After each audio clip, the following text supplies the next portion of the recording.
Hello hi welcome to my YouTube channel. आज हम बात करेंगे इम्पॉर्टेंट सिंबल के बारे में। विभिन्न उत्पादक के गुणवत्ता के संबंध में जो सर्टिफिकेशन होता है, जो सर्टिफाई मार्क होता है, मानक चिन्ह होता है, वो किसके द्वारा दिया जाता है? भारतीय मानक ब्यूरो के द्वारा प्रदान किया जाता है।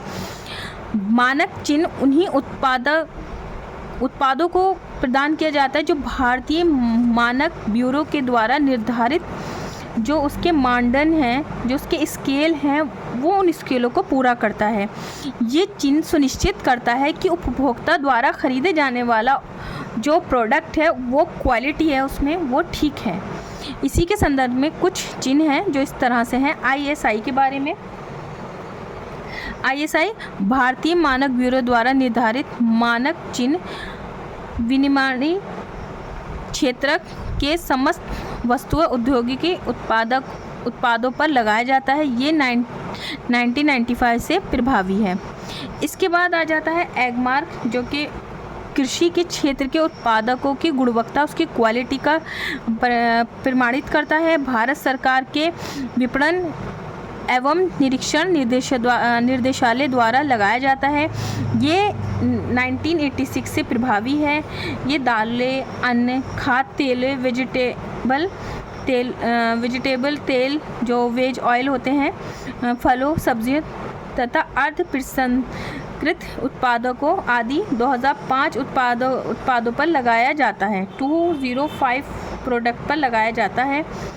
इको मार्क के बारे में देख लेते हैं। भारतीय मानक ब्यूरो 1991 से विभिन्न ऐसे उत्पादकों पे लगाया जाता है, उन प्रोडक्ट पे लगाया जाता है जो हमारी पारिस्थितिकी यानी कि एनवायरनमेंट को कम से कम जो है वो प्रभाव डालें।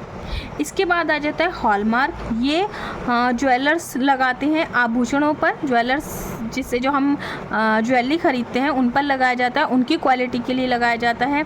भारतीय मानक ब्यूरो ने एक नई हॉलमार्क योजना 12 अप्रैल 2000 से स्टार्ट की।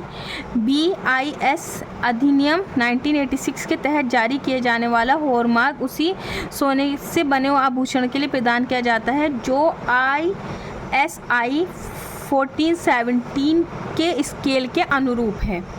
ठीक है। नेक्स्ट आ जाता है इंडिया ऑर्गेनिक। ऐसी कृषि खाद्य उत्पादों उन प्रोडक्ट पे लगाया जाता है, उनको प्रमाणित करता है जो ऑर्गेनिक तरीके से national standard for organic product 2000 के मानक के अनुसार उत्पादित किए जाते हैं। ठीक है। उसके बाद आ जाता है FPO। भारत में प्रसंस्कृत सभी फल उत्पादक पर इन चिन्हों को लगाया जाता है। ये प्रमाणित करता है कि ये उत्पादक स्वच्छ, खाद्य, सुरक्षित वातावरण के विनिर्मित किया गया है। इनको जो एटमॉस्फेयर, जो कृषि जो उनका चाहिए था वो पूरा जो है वो किया गया है। तो देखिए आप यहाँ देख सकते हैं ये ISI का सिंबल है, ये भारत सरकार यानी कि एगमार्क का लगा हुआ होता है। इको पे इस तरह से सिंबल लगा हुआ होता है। देखिए इस तरह से मैच करने के लिए मैचिंग लिस्ट आ सकती है, तो हमें ये टॉपिक नहीं छोड़ना है। हॉलमार्क पे इस तरह से लगा हुआ होता है। ठीक है। उसके बाद में इंडिया ऑर्गेनिक जो कृषि है उस पर इस तरह से बना हुआ है। देखिए ये 3 पत्ती हैं, इस तरह से सिंबल है। आप इसको गूगल पे भी सर्च कर सकते हैं। FPO का सिंबल तो सबसे इजी है इस तरह से। ठीक है।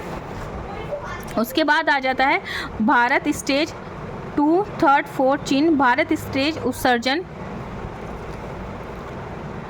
मानक के अनुसार विनिर्मित ऑटोमोबाइल वाहनों पर यह प्रमाणित करने के लिए लगाया जाता है कि ये वाहन इस सीमा तक प्रदूषण नहीं फैलाता है, इसलिए ये वाला सिंबल यूज़ किया जाता है। नॉन पॉल्यूटिंग व्हीकल्स पर लगाया जाता है। ठीक है। ISO प्रमाणीकरण जेनेवा स्थित अंतर्राष्ट्रीय मानक संगठन इंटरनेशनल ऑर्गेनाइजेशन फॉर स्टैंडर्डाइजेशन स्वैच्छिक अंतर्राष्ट्रीय मानकों को विकसित करने वाला विश्व का सबसे बड़ा संगठन है। ये विश्व का सबसे बड़ा संगठन है। फर्स्ट, औद्योगिक सेवाएं प्रदान करने वाले अधिक दक्ष एवं प्रभावी बनाने के लिए ये संगठन उत्पादों, सेवाओं, अच्छी प्रक्रिया व्यवहार के लिए सर्वोत्तम मानक विकसित करता है। 1947 में स्थापित इस संगठन ने अब तक खाद्य सुरक्षा से लेकर कंप्यूटर तक, कृषि से लेकर स्वास्थ्य तक प्रौद्योगिकी व्यवसाय के लगभग सभी पहलुओं को आच्छादित करते हुए 19,500 से अधिक अंतर्राष्ट्रीय मानक विकसित किए हैं। लेकिन ये संगठन किसी भी उत्पाद सेवा निकाय ISO प्रमाण पत्र स्वयं जारी नहीं करता है। ISO प्रमाण पत्र जारी करने का कार्य इस संगठन के सदस्य देशों के प्रमाणीकरण संस्थाएं करती हैं। तो ये मैंने आपके साथ कुछ इम्पॉर्टेंट सिंबल डिस्कस किए हैं। आप जा कर के इनको गूगल पे भी सर्च कर सकते हैं और ये कुछ इम्पॉर्टेंट ISO मानक की जानकारी है, आप इसको ज़रूर देख लीजिएगा।